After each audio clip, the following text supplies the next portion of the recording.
وَلَقَدْ يَسَّرْنَا الْقُرْآنَ لِلذِّكْرِ فَهَلْ مِن مُّدَّكِرٍ۔ السلام علیکم ورحمۃ اللہ وبرکاتہ۔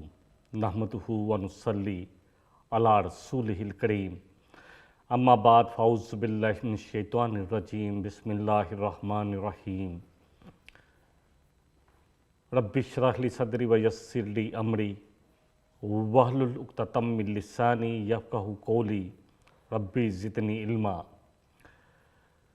یہود نے جو 3 سوالات پوچھے تھے نبی رحمت صلی اللہ علیہ وسلم سے، ان میں سے پہلا سوال یہ تھا کہ اصحاب کہف کون تھے، اور اسی طرح ایک حدیث میں آتا ہے کہ انہوں نے پوچھا تھا روح کے بارے میں، جس کا جواب ان کو سورہ بنی اسرائیل میں دیا گیا کہ روح اللہ کا امر ہے،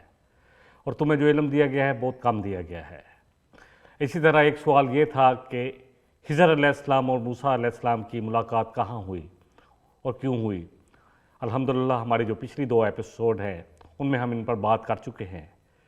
خضر علیہ السلام اور موسیٰ علیہ السلام کی ملاقات اور جو واقعات پیش آئے ان پر کافی تفصیل سے بات ہو چکی ہے۔ ان سوالوں میں ایک یہ سوال بھی تھا کہ ذوالقرنین کون تھے، یعنی وہ کون سا حکمران تھا جس نے مشرق کی طرف سفر کیا، مغرب کی طرف سفر کیا، پھر شمال کی طرف سفر کیا۔ یہود جو ہے ذوالقرنین کو اپنا محسن مانتے تھے، کیونکہ جب نیبوکدنصر یعنی بخت نصر نے ان پر حملہ کیا اور ان میں سے بہت ساروں کو قتل کیا، ان کے ہیکل کو گرا دیا، کوئی اینٹ سلامت نہ رہنے دی، اور ان کو قیدی بنا کے عراق لے آیا، تو اس وقت ان کا نجات کنندہ وہ ذوالقرنین تھے، کیونکہ انہوں نے حملہ کیا عراق پر اور پھر انہوں نے اس کی حکومت کو ختم کیا اور یہود کو اجازت دی کہ یہ جا کر اپنا وطن آباد کریں، یعنی فلسطین جانے کی، شام جانے کی اجازت مل گئی۔ تو یہ کچھ چیزیں ہیں جن کو تمہید کے طور پر بیان کیا، کیونکہ آج ہمارا جو واقعہ ہے وہ ذوالقرنین کے بارے میں ہے، جو کہ سورہ کہف میں ہی آتا ہے۔ ہمارے جتنے بھی واقعات الحمدللہ پچھلے ایپیسوڈ میں چلے، اس میں اصحاب کہف کے بارے میں تھا، پھر ایک ایسا شخص جس کو اللہ نے باغات دیے ہوئے تھے ان پر بھی بات ہو چکی، اور پھر حضرت خضر علیہ السلام کے بارے میں بھی بات ہو چکی، یوشع بن نون جو تھے ان کے ساتھی، ان کے بارے میں بھی بات ہو چکی۔ اب ذوالقرنین کے بارے میں بھی سوال پوچھا تھا انہوں نے کہ ذوالقرنین کون ہے۔ اس کے بارے میں سورہ کہف کی آیت نمبر 83 میں آتا ہے، وَيَسْأَلُونَكَ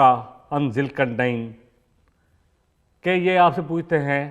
عن ذی القرنین کے بارے میں۔ قُلْ سَأَتْلُو عَلَيْكُمْ مِنْهُ ذِكْرًا، آپ کہیے کہ آؤ میں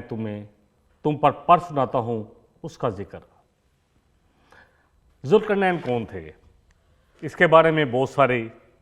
بہت ساری آراء پہلے تھیں، لیکن اب اس کے بارے میں کچھ آراء ایسی ہیں جن پر کافی لوگوں کا اتفاق ہے۔ ذوالقرنین کہتے ہیں 2 سینگ والا، یعنی جس کے 2 سینگ ہوں، اور ابھی ماضی میں تقریباً 1940-41 میں جب ایران میں انہوں نے کھدائی کی تو اس وقت یہ رضا شاہ پہلوی کے دور میں اس کا ایک مجسمہ اور اس کا ایک مقبرہ ملا، اور جو مجسمہ تھا اس نے جو تاج پہنا ہوا تھا اس میں 2 سینگ لگے ہوئے تھے۔ ذوالقرنین جس کے بارے میں آتا ہے کہ اس کا نام سائرس یا کائیوروس تھا، اور اس کے 2 سینگ اس لیے تھے کہ اس کی 2 مملکتیں تھیں جن کو اس نے جوڑا تھا، اکٹھا کیا تھا، اور وہ اسی کی نشانی تھی کہ یہ 2 مملکتوں پر حکومت کرتا ہے، یعنی حکومت کرتے تھے ذوالقرنین۔ ان کے بارے میں کچھ آراء یہ بھی ہے کہ یہ نبی تھے، کیونکہ جو کردار قرآن نے ذوالقرنین کا بیان کیا ہے وہ بڑا اعلیٰ کردار ہے۔ پہلے لوگ یہ سمجھتے رہے کہ سکندر جو دنیا سے چلا تھا وہی ذوالقرنین تھا، لیکن سکندر کا کردار اور اس پر جب بات کی جاتی ہے تو وہ اس میں جو اللہ نے خصوصیات اور جو صفات ذوالقرنین میں بتائی ہیں ان میں سے کوئی بھی ایسی نہیں جو اس کے ساتھ میچ کرتی ہو۔ وہ دنیا پر قبضہ کر رہا تھا جیسے وہ کسی ایک جگہ پر گیا تو وہاں پر وہ اگر پرستش کرتے تھے ستاروں کی تو اس نے بھی کی، جبکہ ذوالقرنین موحد تھے۔ ذوالقرنین کے بارے میں جو اب جدید یہی بات ہے کہ ذوالقرنین یہ ایران کے فرمانروا تھے۔ انہوں نے ایران کی 2 ملکوں کو اکٹھا کیا تھا، ایک کا نام پارس تھا جو فارس کہلاتا ہے، اور ایک کا نام مادہ تھا۔ ان کو دونوں کو اکٹھا کیا، اور ان کے تاج میں جو 2 سینگ لگے ہوئے تھے، اس لیے ان کو ذوالقرنین کہا جاتا ہے۔ وہ 2 اسی چیز کی نشاندہی کرتا ہے کہ انہوں نے 2 مملکتوں کو اکٹھا کیا، اور یہ ان کے فرمانروا تھے۔ ذوالقرنین نے 3 مہمات کی۔ آیات شروع کرنے سے پہلے جیسے کہ تمہیدی طور پر ہم بیان کرتے ہیں، پہلی مہم جو ان کی ہوئی وہ ایران سے بحیرہ روم کی طرف ہوئی، میڈیٹرینین سی کی طرف، کیونکہ وہاں جا کر جب انہوں نے دیکھا تو ان کو نظر آیا کہ اس طرف جو پانی ہے وہ بڑا گدلا ہے، جس کو ایگیم یا ایجیم سی کہا جاتا ہے، گدلا پانی والا سی، جہاں پانی کافی گدلا ہے سمندر میں۔ پھر اسی طرح دوسری مہم جو ان کی ہوئی مہمات میں سے، وہ مشرق کی طرف ہوئی، اور کہتے ہیں کہ یہ بلوچستان اور مکران تک گئے، اور جہاں بھی جاتے یہ وہاں کے لوگوں کے لیے سہولت پیدا کرتے، لوگوں کو اللہ کی طرف دعوت بھی دیتے، اور لوگوں کے لیے آسانی کرتے۔ جیسے جیسے ہم انشاءاللہ قرآن کی آیات پڑھیں گے تو ذوالقرنین کا کردار ہمارے سامنے کھل کر سامنے آئے گا کہ یہ عادل بھی تھے، انصاف پسند تھے، لوگوں کی مدد کرنے والے تھے، لوگوں کے لیے مددگار ثابت ہونے والے تھے، اور ان کا مقصد یہ تھا کہ دنیا میں امر بالمعروف کیا جائے اور نہیں عن المنکر کیا جائے، یعنی معروف کو حکم دیا جائے اور جو منکرات ہیں ان سے لوگوں کو روکا جائے۔ بہرحال یہ کہتے ہیں کہ اس وقت جب یہ مشرق کی طرف گئے، بلوچستان اور مکران کی سرحدوں کے پاس گئے، تو وہاں پر وحشی قبائل آباد تھے، جو گیڈروسیا کا علاقہ تھا، جو اس وقت اس کا نام تھا، کیونکہ اب نام بھی چینج ہو گئے۔ دیکھیں اصل بات یہ ہے کہ بہت سارے واقعات ایسے تھے جن پر آج پردہ اٹھتا ہے۔ یہ نہیں ہے کہ جو واقعات بیان کیے جاتے ہیں، کیونکہ مستشرقین جو ہیں اور اس طرح مغرب میں جو لوگ ہیں وہ کہتے ہیں یہ اپنی طرف سے، یہ قرآن جو ہے اساطیر الاولین، یہ تو پرانے لوگوں کی کہانی ہے، حقیقت کوئی نہیں ہے۔ لیکن جیسے جیسے واضح ہوتے رہتے ہیں، جیسے فرعون کی ممی کے بارے میں اللہ نے کہا کہ میں اس کے جسم کو زندہ رکھوں گا تاکہ بعد میں آنے والوں کے لیے عبرت رہے، اور الحمدللہ یہ واقعہ جو ہے یہ تقریباً موسیٰ علیہ السلام اور نبی صلی اللہ علیہ وسلم کا جو آپس کا فصل ہے وہ تقریباً میرا خیال ہے 1500-1600 سال کا ہے، اور اس کے بعد 1400 سال یعنی 3000 سال یا 3500 سال کے بعد تقریباً 100-200 سال پہلے اس کی جو باڈی تھی وہ دریافت ہوئی۔ تو یہ اللہ کے قرآن کا ایک لفظ حق ہے، کیونکہ دیکھیں ایک چیز تو ہم سمجھتے ہیں کہ ایک شخص جو بڑا ایماندار ہو تو اس کے قول اور فعل میں تضاد نہیں ہوتا، اور اللہ اکبر، اللہ جو ہے جو کہ خالق ہے، مالک ہے، رب ہے پوری کائنات کا، کیسے ہو سکتا ہے کہ اللہ کے قول اور فعل میں تضاد ہو؟ اللہ اکبر، جو کچھ ہوا اللہ نے وہی بیان کیا اس قرآن میں۔ یہ قرآن کا ایک لفظ حق ہے، حقانیت پر مبنی ہے، یہ سب حق ہے، اس کا اترنا حق ہے، اس کا نازل ہونا حق ہے، اور جس پر یہ آیا وہ نبی صلی اللہ علیہ وسلم، ان کی ایک بات حق ہے، اور جو فرشتہ لے کر آیا جبریل علیہ السلام وہ بھی سب سے زیادہ امانتدار فرشتہ، اور یہ قرآن جو ہے یہ لوح محفوظ میں ہے جسے مقرب ترین فرشتے اور نیک و کار فرشتے صرف چھوتے ہیں، اور اس کی جو بھی ہمارے پاس جو قرآن ہمارے پاس موجود ہے یہ اسی قرآن کی مصدقہ کاپی ہے۔ بہرحال ذوالقرنین کا واقعہ، انہوں نے اس کے بعد ایک تیسری مہم بھی کی جو شمال کی طرف کی، بحیرہ حزر کی طرف، کیپیسین سی کی طرف، جسے بحیرہ اسود بھی کہا جاتا ہے، بلیک سی۔ اس کے پانی جو ہے وہ تھوڑا سا بلیکش ہے۔ کہتے ہیں کہ یہ جو ہے حضرت جعفر کے بیٹے ماسک نے، دیکھیں جی کیونکہ آج کل ماسکو جس کو نام پڑا ہوا ہے وہ آباد کیا، کیونکہ حضرت جعفر جو تھے حضرت نوح علیہ السلام کی اولاد تھی، سام، حام اور یافس، یہ 3 تھے جن سے پھر آگے انسانیت چلی۔ انسانیت جو ہے کیونکہ کافی جب طوفان نوح آیا تو کافی بڑا زمین کا حصہ اس طوفان کی نظر ہو گیا، اور یہ کشتی جو جوتی پہاڑ پر لگی، نوح علیہ السلام اور ان کے 3 بیٹے، ایک بیٹا تو غرق ہو گیا، 3 بیٹے جو ساتھ تھے انہی کی نسل میں سے تھے، اور پھر یہ کشتی جو جتنا بھی علاقہ ہے جو اس طرف آتا ہے یعنی بلوچستان اور یہ شمال کے مشرق کی طرف، یہ سارا علاقہ جو ہے یہ کہا جاتا ہے کہ انہی کی اولاد میں سے ہے۔ بہرحال انہوں نے شمال کی طرف بھی ایک مہم کی، وہاں کی طرف بھی یہ ایک سفر پر گئے، اور ان کا مقصد صرف یہی ہوتا تھا کہ لوگوں کے لیے آسانی پیدا کی جائے، انصاف کا بول بالا کیا جائے، اور امر بالمعروف اور نہی عن المنکر کیا جائے۔ جیسے ہم اس واقعے کو شروع کر رہے ہیں تو وہاں پر بہرحال انہوں نے ایک قوم پائی جو چھتیں نہیں بناتے تھے، صرف آپس میں کوئی جیسے ہوتا ہے کہ پتوں کی دیواریں بنا لی یا دوسرے کسی چیز کی دیوار بنا لی، چھت ڈالنے کا رواج نہیں تھا، سورج ڈائریکٹ ان پر پڑتا تھا۔ تو انشاءاللہ تعالیٰ جیسے جیسے ہم اس واقعے کو پڑھیں گے یہ باتیں ہمارے سامنے کھل کر سامنے آئیں گی۔ شروع کرتے ہیں اللہ کا نام لے کر۔ سب سے پہلے جو آیت ہے ان کے بارے میں اس کی تلاوت کی جا چکی کہ یہ آپ سے پوچھتے ہیں وَيَسْأَلُونَكَ عَنْ ذِي الْقَرْنَيْنِ، یہ آپ سے ذی القرنین کے بارے میں پوچھتے ہیں، قُلْ سَأَتْلُو عَلَيْكُم مِّنْهُ ذِكْرًا، کہ آپ ان سے کہیے کہ آؤ میرے پاس، میں تمہیں اس کا ذکر پڑھ کر سناتا ہوں۔ کون تھے، کیا کرنے والے تھے؟ اگلی آیت نمبر 84 میں آتا ہے، سورہ الکہف کی آیت ہے، اِنَّا مَكَّنَّا لَهُ فِي الْأَرْضِ وَآتَيْنَاهُ مِن كُلِّ شَيْءٍ سَبَبًا، تو ان کو ہم نے زمین پر تمکنت دی تھی، مقام دیا تھا،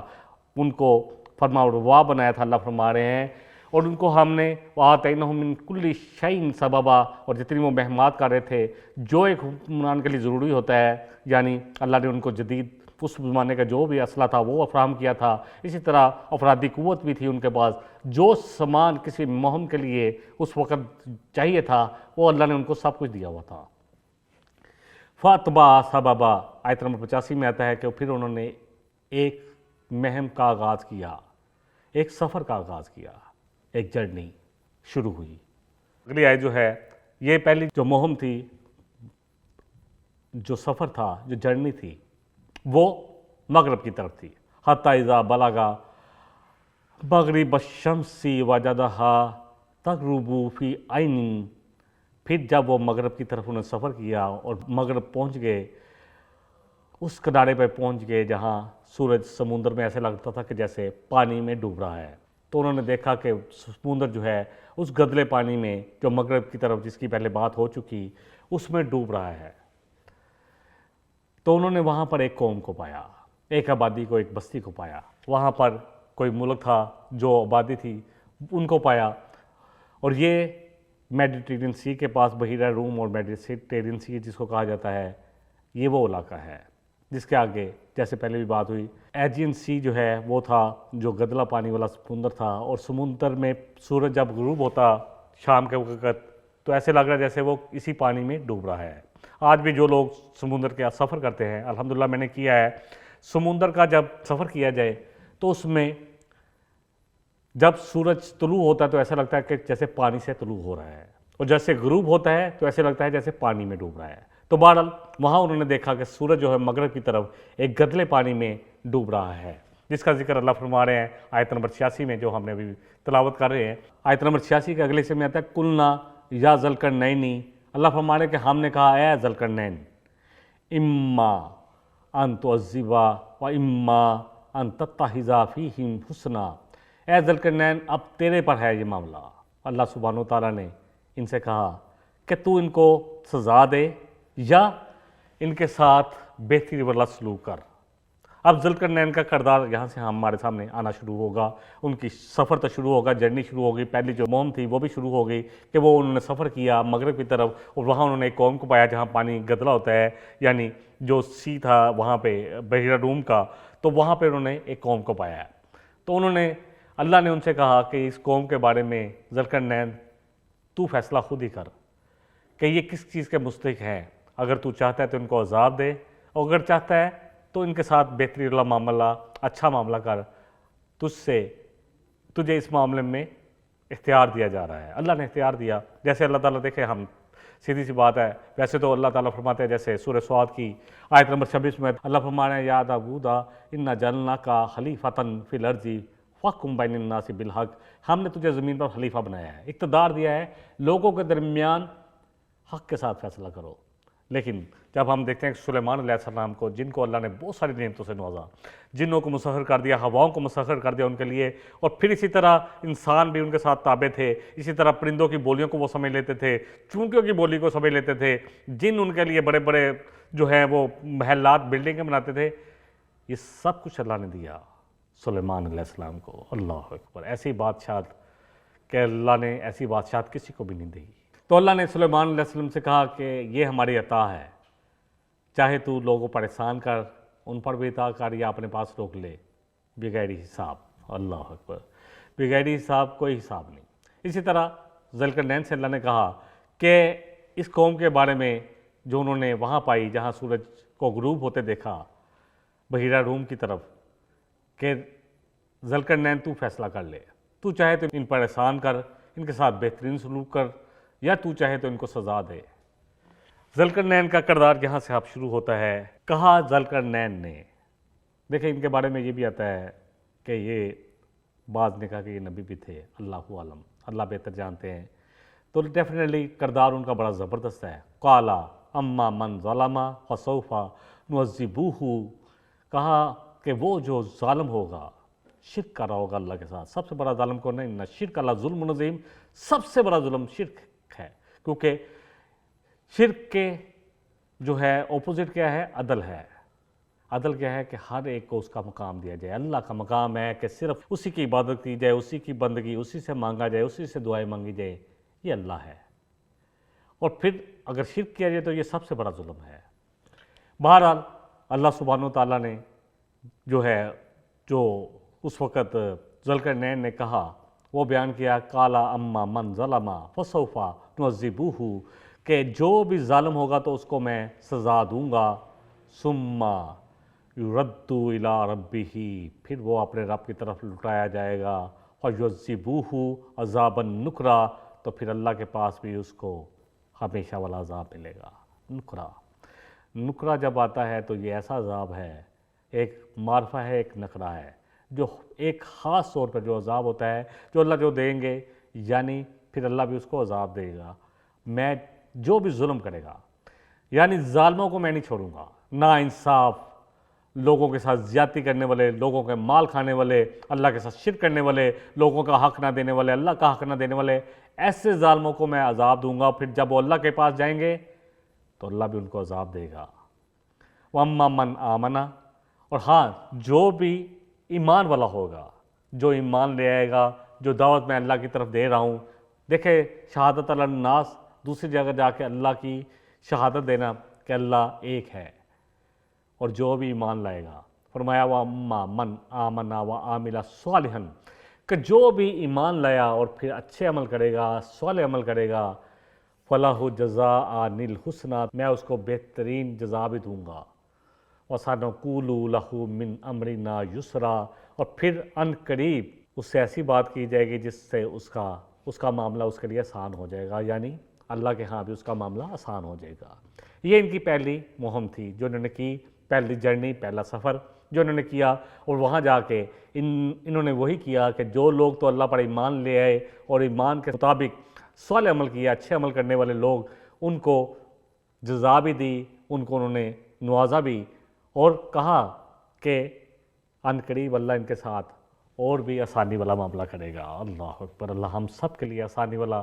معاملہ کرے، اللہ ہمارا حساب لیتے ہوئے آسان حساب لے،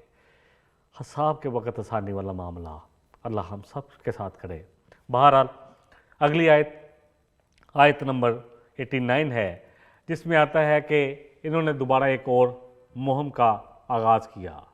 ایک اور سفر، ایک اور جرنی۔ اس دفعہ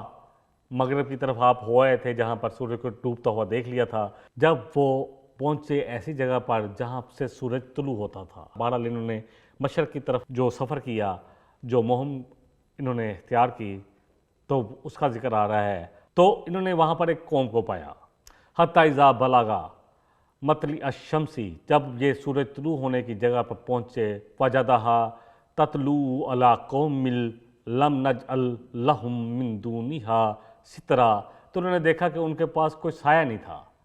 مطلب ان کے لیے کوئی سایہ نہیں تھا، وہ قوم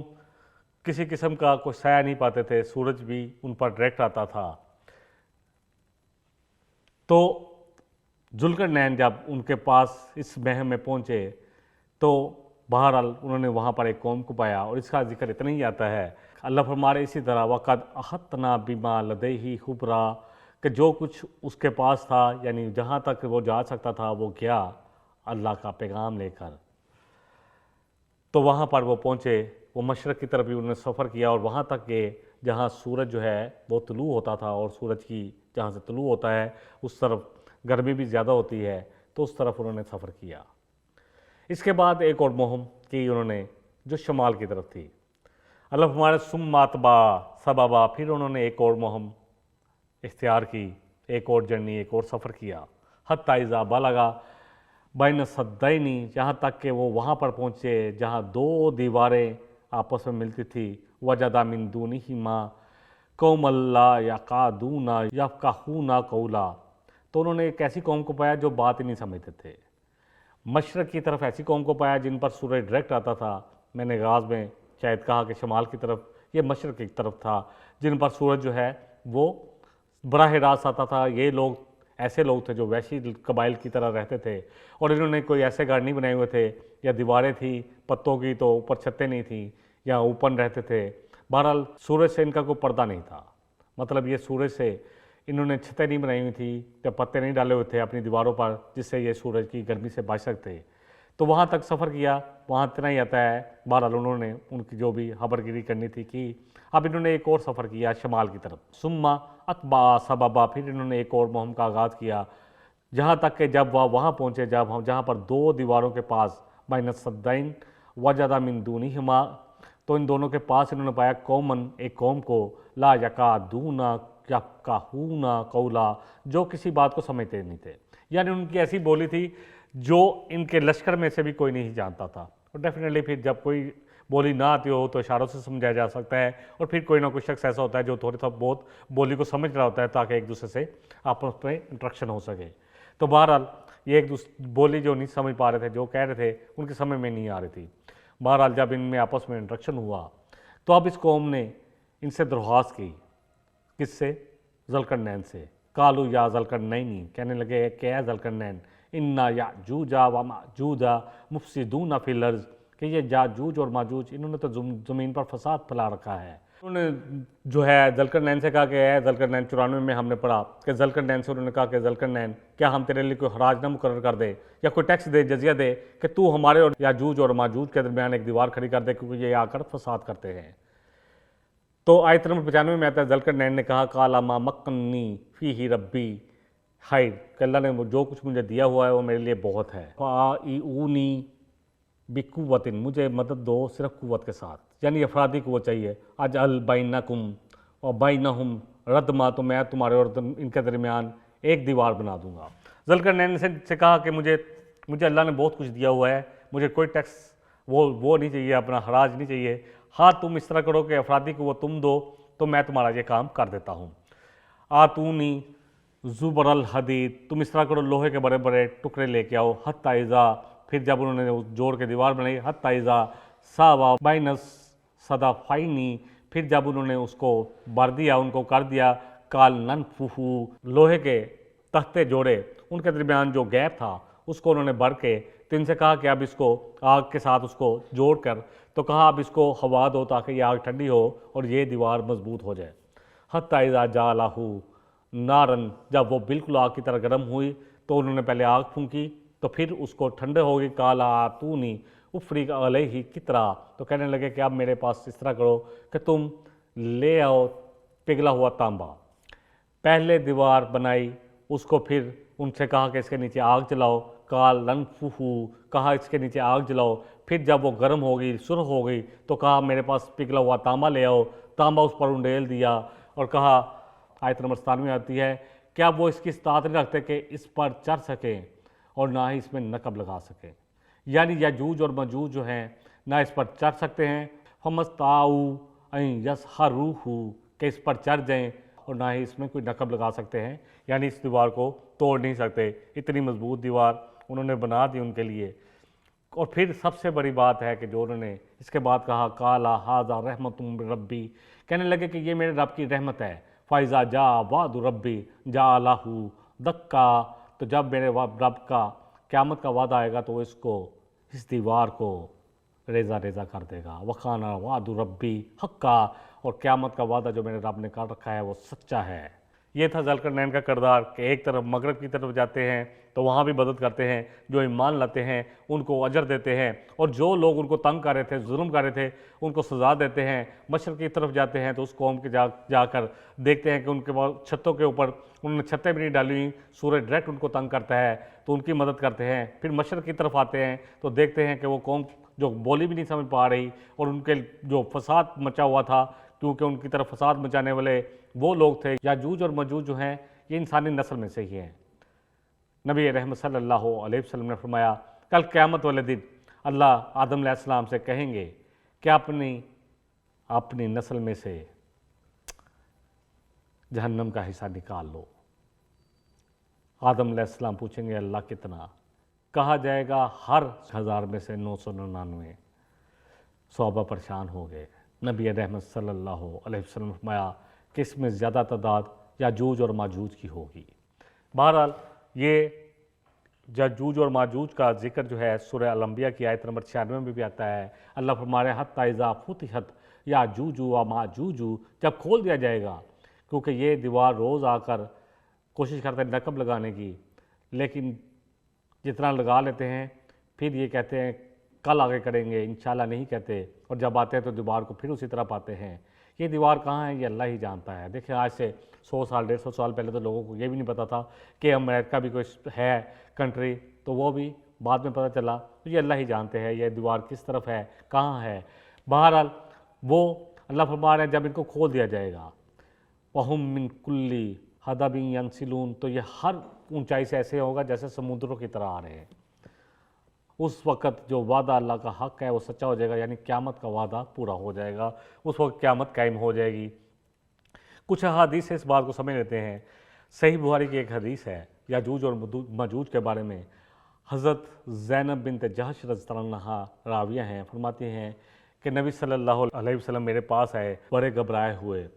آپ صلی اللہ علیہ وسلم حضرت زینب بنت جہش رضی اللہ عنہا کے حجرے میں آئے اور آپ گھبرائے ہوئے تھے۔ آپ نے آ کر کہا لا الہ الا اللہ، کہ اللہ کے سوا کوئی الہ نہیں، ویل للعرب، عرب کے لیے ہلاکت ہے، بربادی ہے، من شر قد اقترب، اس شر سے جو بالکل قریب آ لگا ہے۔ پھر آپ نے فرمایا کہ آج یاجوج اور ماجوج نے دیوار میں اتنا سوراخ کر دیا ہے، آپ نے 2 انگلی کا اس طرح اشارہ کر کے آج اتنا کر دیا ہے، انگلیوں کے اشارے سے بتایا کہ جس دن یہ کھول دیے جائیں گے تو پھر تباہی اور بربادی مچائیں گے۔ تو زینب رضی اللہ عنہا نے پوچھا کہ اے اللہ کے رسول صلی اللہ علیہ وسلم، کیا ہم عرب کے لیے ہلاکت اور تباہی ہوگی اور ہم میں نیک لوگ بھی موجود ہوں گے؟ کہا ہاں، جب منکرات، فسق اور فجور، کفر عام ہو جائے گا، نیک لوگ تھوڑے رہ جائیں گے، تو اس وقت یہ انجام ہوگا۔ اسی طرح ایک اور حدیث لے لیتے ہیں، یہ صحیح مسلم کی حدیث ہے۔ حضرت حذیفہ بن یمان راوی ہیں اس حدیث کے۔ نبی صلی اللہ علیہ وسلم نے فرمایا کہ قیامت قائم نہیں ہوگی جب تک کہ 10 کام نہ ہو جائیں۔ نمبر 1، سب سے پہلے آپ نے فرمایا کہ سب سے پہلے یہ ہوگا کہ ایک دعا جو ہے وہ اٹھے گا اور وہ پوری لوگوں کو اپنی لپیٹ میں لے لے گا۔ پھر دجال آئے گا، پھر ایک جانور جو زمین سے نکلے گا اور لوگوں سے کلام کرے گا۔ پھر سورج جو ہے مغرب سے طلوع ہوگا مشرق کی بجائے۔ یہ قیامت کی نشانیوں میں سے ہیں۔ نمبر 1 جو پہلی نشانی دھواں تھا، دوسرا نشانی دجال، تیسری نشانی کیا تھی؟ تیسری نشانی یہ تھی کہ ایک جانور جو لوگوں سے کلام کرے گا۔ چوتھی نشانی سورج جو ہے وہ مشرق کی بجائے مغرب سے نکلے گا۔ پھر عیسیٰ علیہ السلام کا دنیا پر آنا اترنا، پھر یاجوج اور ماجوج۔ چھٹی نشانی یہ ہے۔ پھر آپ نے فرمایا کہ 3 جگہ سے زمین دسے گی، یعنی پہلی 7ویں نشانی یہ ہے کہ زمین جو ہے مشرق میں دسے گی۔ اسی طرح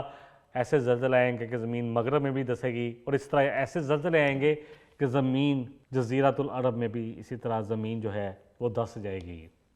اور پھر آخری نشانی آپ نے یہ فرمایا کہ آخری نشانی یہ ہوگی کہ